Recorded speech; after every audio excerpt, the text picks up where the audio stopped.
as shit at work.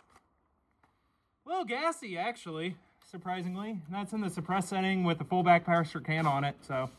It's good for your lungs. Whew, tastes good. Really mixes with the Zen. Oh. Hey guys, Ben here with Oddly Armed, and today I'm going to be doing the 500-ish round update for my PWS UXR chambered in 308. Now I say ish because I'm really closer to 450 rounds through it, because currently this rifle is damaged, and I do have an RMA to return this to PWS to be repaired so that I can continue the reviewing process. So as you can tell from that, things are not going so hot to start out with, but today I'm still going to be hitting on the good, the bad, and the ugly that I've had so far with my PWS UXR. So just starting things off with the good experiences that I've had. Unsuppressed, this has been mostly reliable. I still have issues with it, primarily with the bolt not going fully into battery, which originally in my initial video, I was saying that that was likely a break-in issue. And as of 450 rounds, I'm still having that. So I'm starting to think it's not necessarily break-in, and it's more of just an issue of the rifle itself. However, I also like the trigger on it. I still like the ergonomics, doing a little bit more shooting with it. The bolt release is very nice. I do like the charging handle for the most part, but there is a major issue there that I'm going to be talking about in a little bit.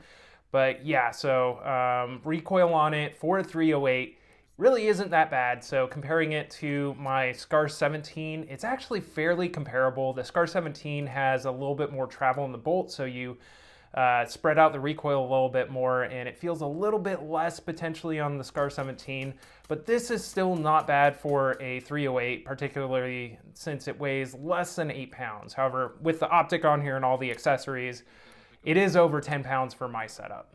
And on the good side, one more thing is going to be the accuracy that I was able to get out of it pretty early on, and this was using just very standard ball ammunition that's not very good. I was getting a 2-ish inch group at about 100 yards with it, and that was without trying particularly hard, and those were 5-round groups. So I do think this has accuracy potential. I was hoping to put something a little bit better than M80 ball through it to try and test out the accuracy more fulsomely. But with the rifle being down, I wasn't able to get some of the groups that I was looking to get out of it. And that's about what I have to speak to on the good points at this point. Now we're going to get into the bad a little bit, and the main thing there is I'm still having malfunctions. So some of them that I've been getting, the majority of the ones I've been getting is a failure to go into battery on the rifle. So if you have a fully loaded magazine in there, you go to hit the bolt release, it's going to end up chambering the round, but it will not lock. So you're going to end up having to drop the mag, pull the bolt back a little bit, let it go home, and generally then it'll chamber the round. Now that continues to be an issue as you shoot the rifle, at least for the first 5-ish rounds in a 20-round magazine. You're still going to have an issue with it not going fully into battery. When the magazine gets below 15 rounds, generally it kind of smooths up a little bit, particularly if I don't have a can on it. And then I can generally make it through the rest of the magazine at that point. But that is an issue. Now with my Saker 7.62 on there, I also have issues with it being overgassed when in the suppressed setting still. And one of the main ways that manifests here is I actually had cartridge casings flipping a full 180 degrees and going backwards inside of the action and causing a malfunction that way when it's trying to eject. So that's generally going to be an issue caused by the bolt carrier group moving way faster than it's meant to be. So you're essentially flipping that cartridge around instead of shooting it out of the ejection port. So that definitely is an issue. I will say with my B&T SRBS 7.62, which is a lower back pressure can, I do run that on the normal setting because it won't cycle in the suppressed setting. It was more reliable, but I still had the failures to go into battery with it and a couple of stovepipes as well. So it is not the most reliable 308 I've shot. One other thing to talk about is going to be issues with magazines. So with my original Magwell, I kept having the 25-round Magpul magazines as well as my DPMS steel magazine fall out of the rifle after the first shot. So, and even if I just held the rifle and wiggled the magazine, it would pop out. So that is a major issue, and I did contact PWS fairly early on about that.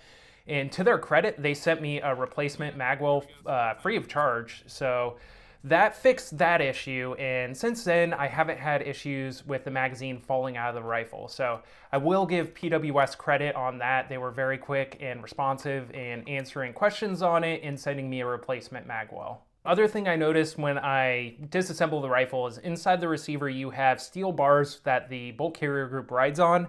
And I did notice on one of the sides near the back, it looks like there's a bit of denting on one of the steel rods. So that's not necessarily causing issues as of right now. However, I could see that being a long-term durability issue down the line. So just want to mention that. And then when I send this to PWS and get it back, if they do anything about that, then I'll also include that in the update video. And finally, we're going to get into the ugly and why this rifle is going back to PWS.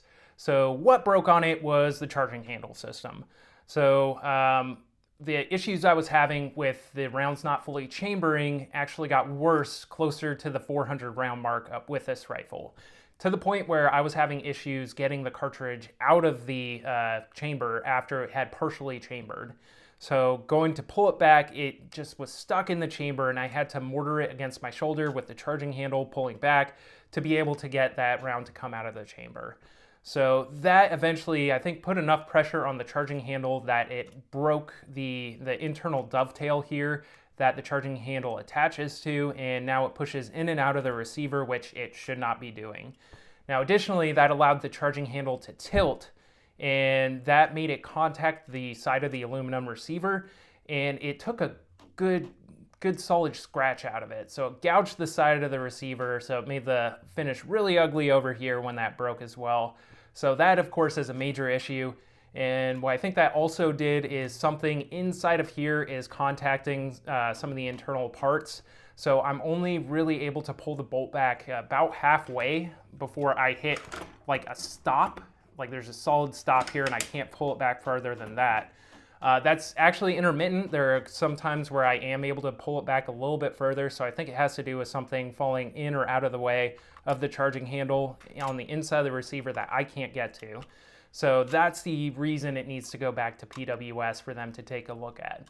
One more thing to talk about with the charging handle system is there's these little blocks on the inside or on the side of the receiver here that are part of the non-reciprocating system. So there's a roll pin on the inside of the charging handle, and when it lays flat here, it locks into these blocks that are attached to the receiver. So it's supposed to keep it forward while you're firing it so the momentum doesn't carry the charging handle back. The one on the left side of the rifle fell out for me. So this looks like it's dovetailed into the receiver and it's essentially just glued in there. So the glue failed and the block fell out. Now that's not a showstopper. The rifle still operates even if the charging handle moves back and forward with momentum. It's not gonna hurt anything. However, that is still an issue and something that needs to be fixed by PWS. And that sums up where I'm at right now with the UXR. So right now my plan is to drop this off at UPS to get it shipped to PWS here in the next couple of days. And then I'll keep everyone updated as it goes through the RMA process, and I will hopefully get it back in eventually, and it should hopefully be back up and running. So I'm planning to keep the testing going at that point, and I'll keep on coming out with more updates on it, and if PWS was able to fix it, and if those fixes actually solve the issues I was having. And thanks for watching the video here. Please like, share, subscribe, all that stuff. If you want to see more content with the PWS UXR, hopefully, inshallah, that'll be coming down the line when this thing is fixed. So please just stick around for that.